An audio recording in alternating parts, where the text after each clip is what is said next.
What is the deal with capos? I used to think I didn't really need them because I can just play bar chords or I'll just play it up the neck.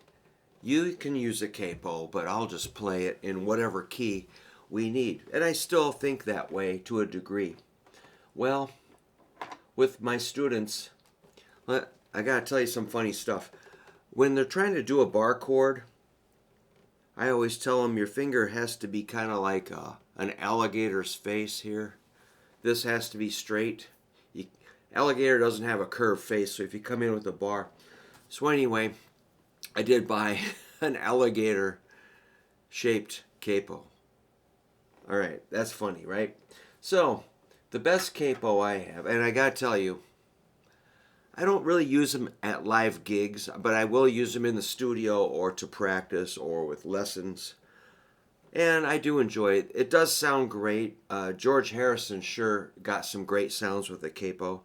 The best one I have is this Planet Fitness with a kind of a spring. You can adjust how hard it crushes. But so anyway, the capo kind of mimics the hand. This spring. And when you put it on, of course, you want to get it up close to the fret. And so that's a good one, this Planet Waves.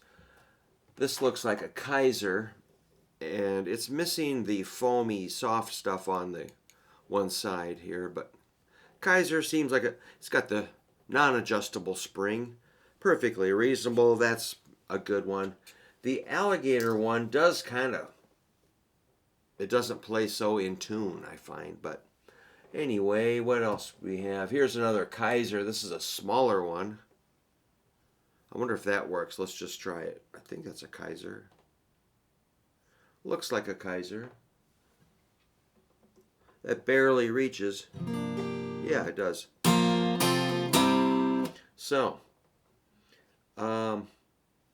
let's use my favorite one, the Planet Waves.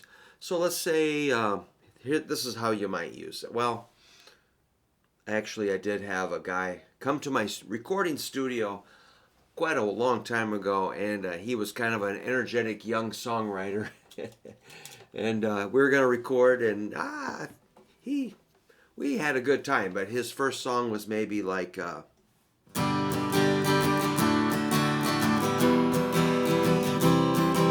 repeat. I'm like, great, we did the drums and the bass and the vocals and everything.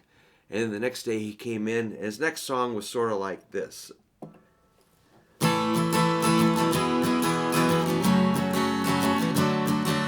Repeat. I'm like, yeah, great, man. Did the drums, bass, vocals, etc. And the next day he came in to record, and of course, you know what he did? He did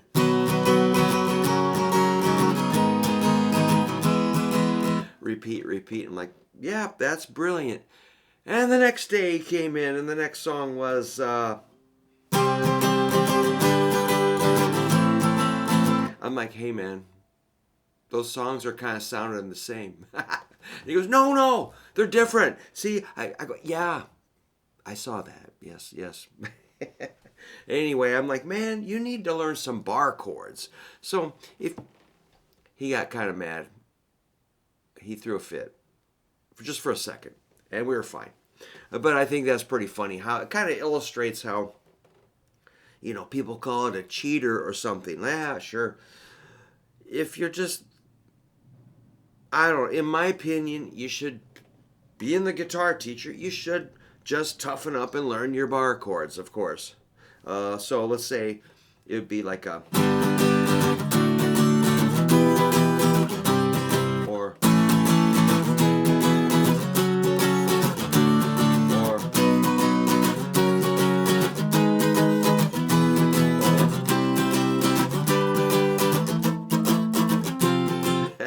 little trouble there.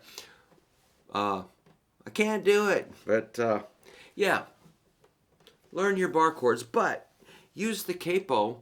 Let's say a song is in the key of G and you want to, your vocals can't sing that low, so you go up to G sharp, and now you're like, oh man, what a drag. Well, okay, that might be a good time to.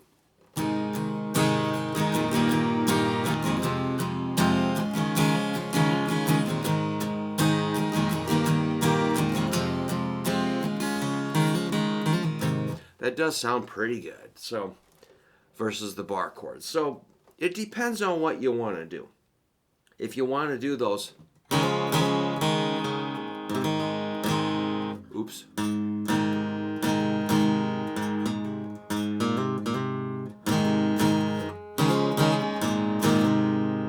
That would be, if you didn't have a capo, you'd have to go.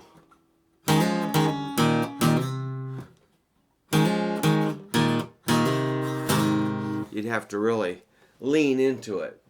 But that's kind of what I do. I do more of that than the capo. But if you're going to do, say, like, here's a good example of a capo song that I think George Harrison he's the guy that shows you the right way to use a capo.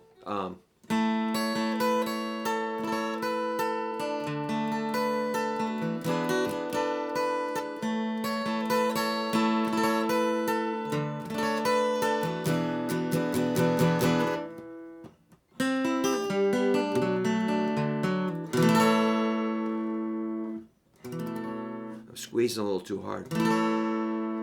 But you might need to actually tune when you put a capo on. Well, let's not do that. Let's just get us straight on one thing. Here's a G. If you want to play an A, capo 2nd fret, you're going up a whole step. Now you're playing an A chord. If you want to play a B chord, just go up here. So you have to kind of know what your bass note is on the actual guitar. That's 7th fret, 6th string. That makes a B. So pressing down there makes a G, or a B, because that's a B note. Let's go one more fret. This would make a C, because that's a C note on the guitar without a capo. So you kind of have to know the neck, I think, to really function. So let's do it with like a C chord. Let's say you want to make that a D. Okay, you just go up 2 frets because this is a D note on the guitar, capo or no capo. Right. Let's say you want to play an E flat because this is an E flat note. One more fret makes it an E. Right, you kind of got, I'm sure most of you get it, but not everybody does. Let's say you want to do, let's say you want, a song is in the key of D, but that's too low, so you want to go up a half step. Sometimes you go up to get a lower pitch with your voice, so it's opposite, but that's an E, half step to F, whole step to G, and like the Here Comes the Sun, that makes an A. Otherwise, you'd be down here going, oops,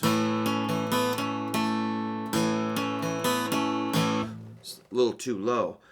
Or up here, you'd be going,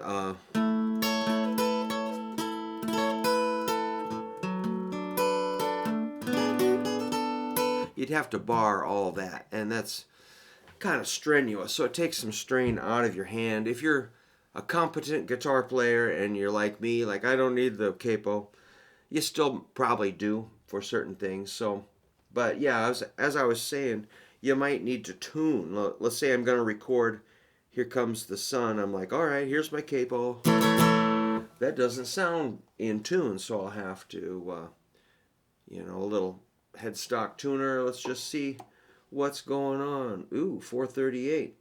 That won't do. 440. Okay, let's just check each string. Good. Sharp. Sharp. Good. Sharp. Real sharp. Sharp. So several of the strings were sharp. Now, it sounds very pure.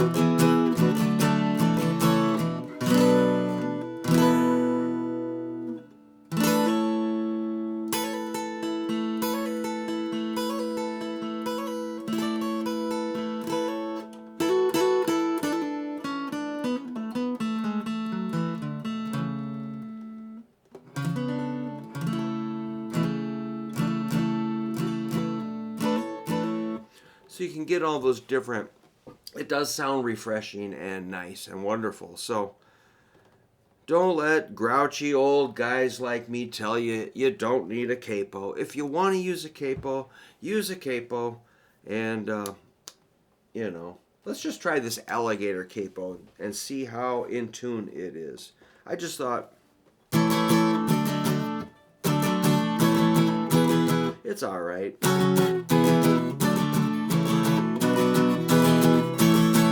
Yeah, okay. These were pretty cheap, but man, I think that's a good idea. What's it say? Alice. Hard to read, but Alice. I don't know. Just look up crocodile or alligator capos. You might find one. These were real cheap. I think that's pretty amazing.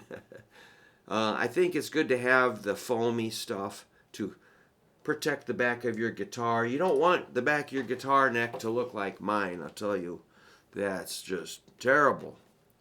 Have all that dented and worn and, oh man, you don't want that. All right, well, there you go. I don't know much else about capos, but you just be aware of what key you're really in. Don't just say 4th fret and forget it. Just know the actual pitch if you can. I think it's worth knowing. If you don't, I guess that's okay. But being a guitar teacher, I'm kind of uptight. I just try to be really, diligent, and I don't mean to be overly pious about everything, but not communication is key.